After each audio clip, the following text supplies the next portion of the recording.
Hello guys, and welcome to Ride VIP, the Rideshare channel. My name is Serge, and in today's video I want to talk to you guys about not buying a Tesla to do rideshare. Recently I recorded a bunch of videos talking about how much sense it makes to actually get a Tesla. As far as I know it, and according to all my calculations, that does make a lot of sense. But here's the thing.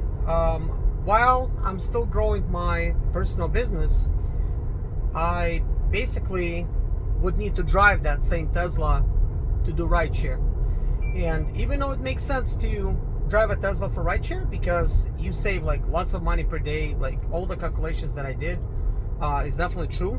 In my opinion, they would definitely work for me, except there's still one thing. Even though it still makes sense to get a Tesla, there's still one thing. I would really not want to buy a Tesla to do rideshare.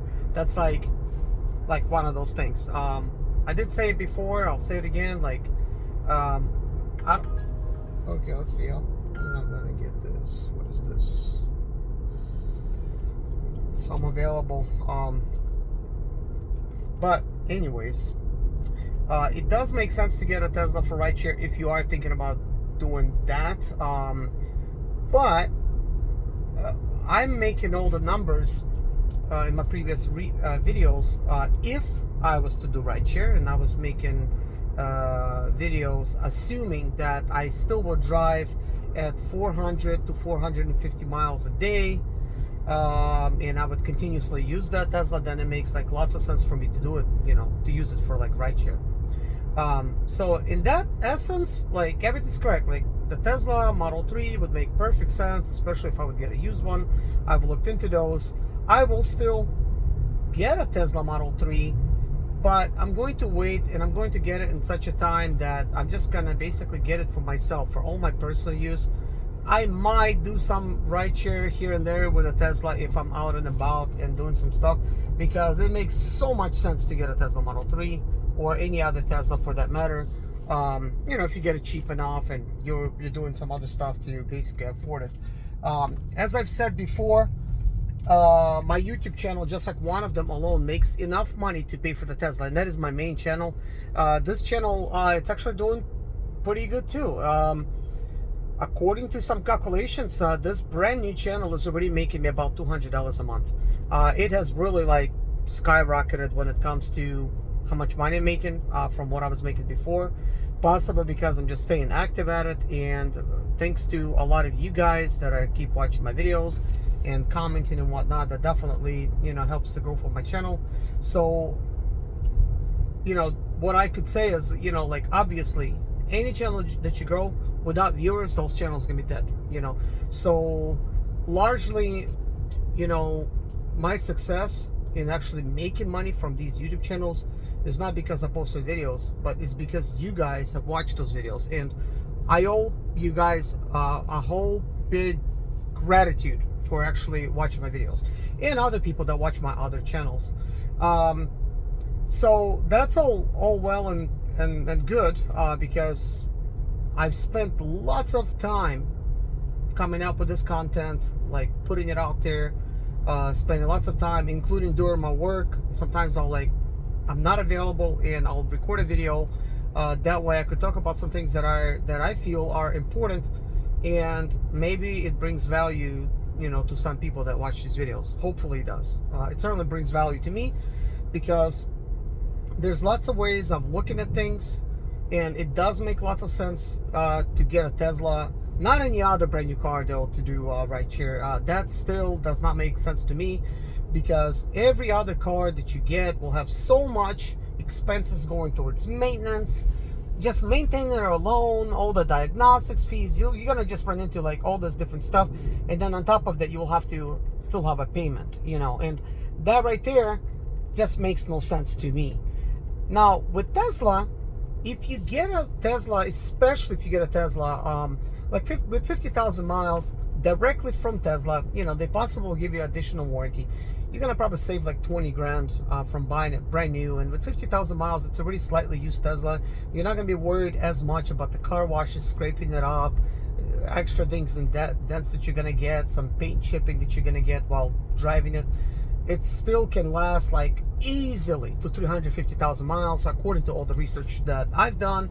Now, Model S's, not so much. Model X's, not so much. There's something like with those engines, especially the early Model S's, you'll replace the drivetrain probably about 3 times before you get to like that many miles, you know. So I would not recommend the Model S to do rideshare. However, still compared to cars, like regular cars that you would own, like even like something like, I don't know, like used or something like similarly priced, still a Model S would give you like much better performance when it comes to expenses. It would be still less, at least according to other YouTubers that had them, and according to what they've said, and they've estimated other cars that they own, like one of the channels that I watched, he was estimating it like owning a Subaru and a Tesla Model S, and he showed all the things wrong with the Subaru and all the things wrong with Model S, and Model S still came out on top, even though he had like lots of stuff to do to it, you know. But Model 3, Model Y, these two models, I think they've been engineered the best. This is the latest and greatest. Everything about them, battery packs, their drivetrain, just so much better. So I would, like, if I was to get like a Tesla Model 3 just to simply do like rideshare, I'd still think like it's a great idea, because you're able to put all these miles on it, and like you would have to like leave the depreciation like out of it, like just like forget about the depreciation, because like don't even think about selling it. The car already looks great. Use the hell out of it, service it when you need to, like, you know, but just keep it. It will pay you back in dividends. I think that's a perfect, I would say that's an economical car. Now, this information is not only according to me. I've done like wide a range of research, and I understand, you know, some stuff, you know, like, yeah, possibly I drank the Tesla Kool-Aid, right?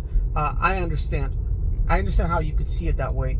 But also upon like watching like Elon Musk talk about it and stuff like that, and they have like graphs and charts that they did according to like, I guess, all the data, and they're gonna have lots more data that they're gonna go off of.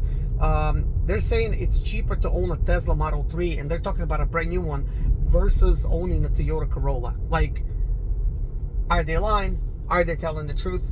Who knows? But I think they're telling the truth, because according to everything that I've looked into, Tesla Model 3 makes like so much sense. And now that they're coming up, like, use 50,000 miles, like, what is 50,000 miles? This one already, it already has 22,000 miles, and I picked it up at 18,000. But as far as the rideshare goes, for me, because I don't think about making rideshare into doing this as a career, I'm basically more concerned in growing my business. Therefore, I think I will put a lot less miles on the Tesla Model 3. This is why it makes no sense for me to even get it to do rideshare, because I'm not going to be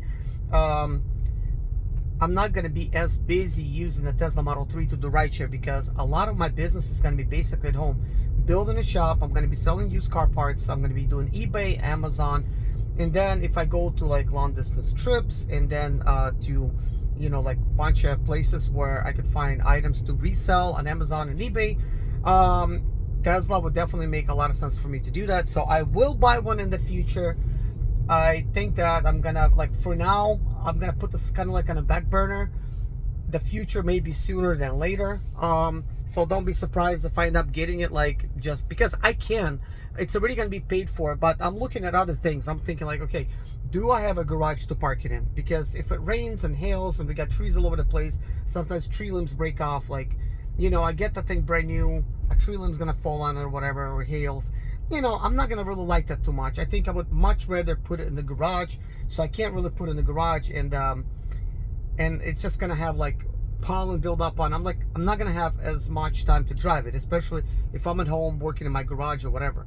And I already have like so much cars. There's a lot of stuff that I have to like figure out and go through, that all of these things, they take time, and time that I don't have. So when it comes to rideshare, I still think it's best for me to just rent a Tesla.